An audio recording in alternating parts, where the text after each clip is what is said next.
आदेश आदेश मित्रों, भैया सूर्य का राशि परिवर्तन मेष राशि वालों आपके लिए कुछ खुशी कुछ गम लेकर के आया है। इसमें कुछ सावधानियां आपको रखनी बहुत जरूरी है। ग्रहों के राजा सूर्य देव 17 अक्टूबर को अपनी नीच राशि तुला राशि में गोचर कर रहे हैं और भैया 15 नवंबर तक यही रहने वाले हैं। तो इस गोचर काल के दौरान ग्रहों के राजा जो है वो पीड़ित अवस्था में रहेंगे। जब कोई ग्रह अपनी नीच राशि में होता है तो वो पीड़ित अवस्था में होता है। और आपकी यदि बात करें तो सूर्य देव आपके लिए पंचम भाव के स्वामी होते हैं, संतान के प्रेम के स्वामी होते हैं, ज्ञान के स्वामी होते हैं। तो संतान प्रेम और ज्ञान के स्वामी सूर्य देव आपके सप्तम भाव में अपनी नीच राशि तुला राशि में गोचर करेंगे। देखिए, सबसे पहले सावधानी आपको बताते हैं कि तुला राशि में प्रवेश करने से होगा क्या। तो सूर्य को आत्मा का कारक कहा गया है, तो कहीं ना कहीं हमारे द्वारा जाने अनजाने में कुछ ऐसे कार्य होंगे जो आत्मा को दुख पहुंचाए, जो आत्मा को पीड़ा पहुंचाए। तो मेष राशि वालों, ऐसे कार्य क्या हो सकते हैं? ऐसा कार्य वह कार्य है, बहुत छोटी सी लाइन में बताएंगे, जिस कार्य को करने टाइम, करते वक्त या करने के बाद आपको ऐसा लगे कि यार कोई देख लेता तो क्या कहता, कोई सुन लेगा तो क्या कहेगा। वो सभी कार्य जो इस दो लाइनों की श्रेणी में आते हैं वही हमारी आत्मा को सबसे ज्यादा पीड़ा पहुंचाने का कार्य करते हैं। तो आपको ऐसा कोई भी कार्य नहीं करना जिससे आपकी आत्मा को पीड़ा पहुंचे, क्योंकि आत्मा पहले से ही पीड़ित है। अब सूर्य के पीड़ित होने से आपके जीवन में दिक्कत क्या होगी, इसको समझने की बहुत जरूरत है। देखिए, पॉजिटिव नेगेटिव दोनों ही चीजें होते हैं, एक सिक्के के दो पहलू होते हैं। सबसे पहले तो भैया प्रेम संबंधों में कहीं ना कहीं किसी वजह से आप दोनों के बीच में खटपट हो सकती है, मतभेद का सामना, मनभेद का सामना आप दोनों को करना पड़ सकता है। तो इस चीज को ना हो, इसके लिए आपको ईगो को अपने से दूर हटा देना है। देखिए, यदि ईगो को पालेंगे तो कुछ नहीं मिलने वाला।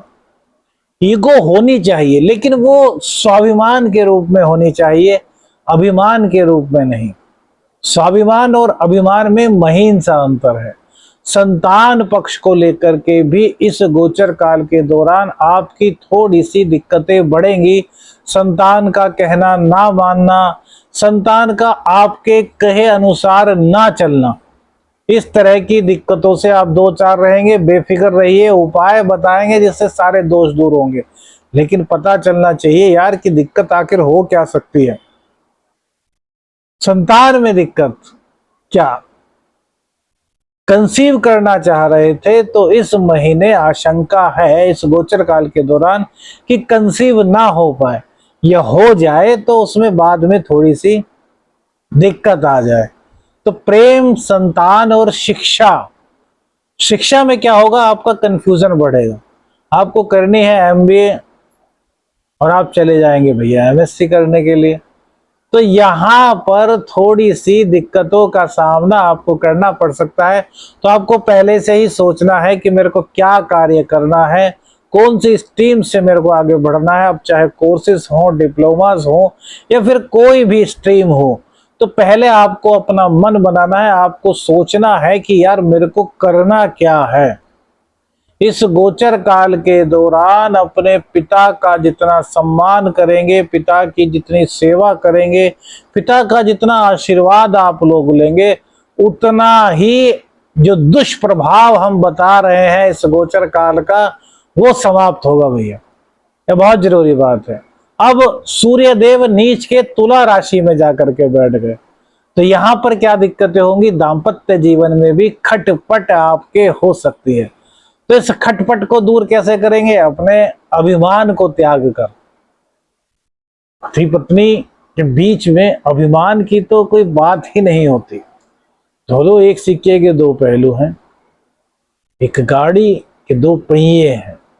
तो वहां पर आपको अभिमान को अपने त्याग देना है।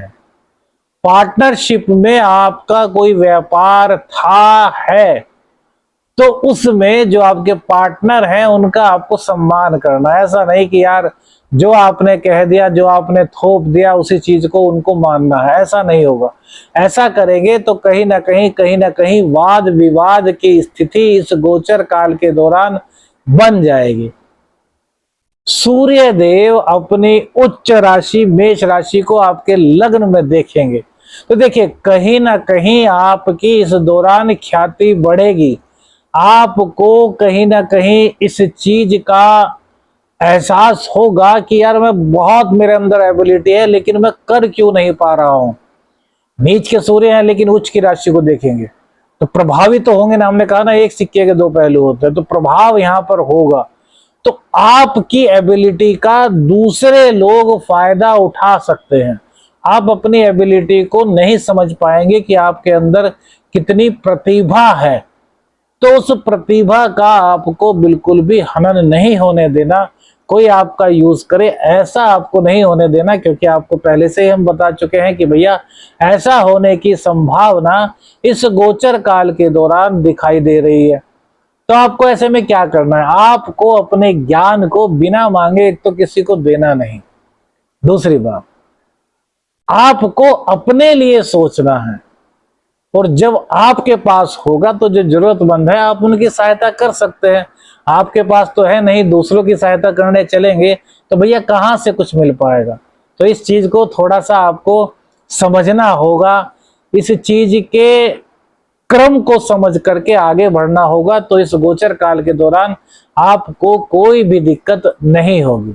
उपाय क्या करें, सबसे पहले हमने बताया कि पिता की पूजा, पिता का सम्मान, पिता का आशीर्वाद इस गोचर काल के दौरान आपको लेते रहना है। वैसे तो हमेशा ही लेते रहना है, लेकिन इस गोचर काल के दौरान 2 बार 3 बार जितनी बार हो सके पिताजी के चरण स्पर्श कीजिए, उनका आशीर्वाद लीजिए। दूसरी बात, गायत्री मंत्र का पाठ 1 माला कम से कम रोजाना कीजिए। और गेहूं रविवार के दिन मंदिर में जाकर के दान करेंगे तो भी आपका कल्याण होगा, आपके संकट कटेंगे, आपकी जो बाधाएं इस गोचर काल के दौरान आएंगी वो कटेगी। देखिए ग्रहों के राजा का नीच राशि में जाना अच्छा नहीं कहा जा सकता, इस चीज को आपको समझना होगा।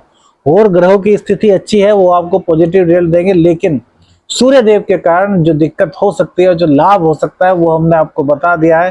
तो उस पर आप गौर फरमाइएगा। वीडियो अच्छी लगी तो लाइक और शेयर कीजिएगा। चैनल पर नए हैं तो चैनल को सब्सक्राइब कीजिएगा। आदेश लख निरंजन। हर हर महादेव।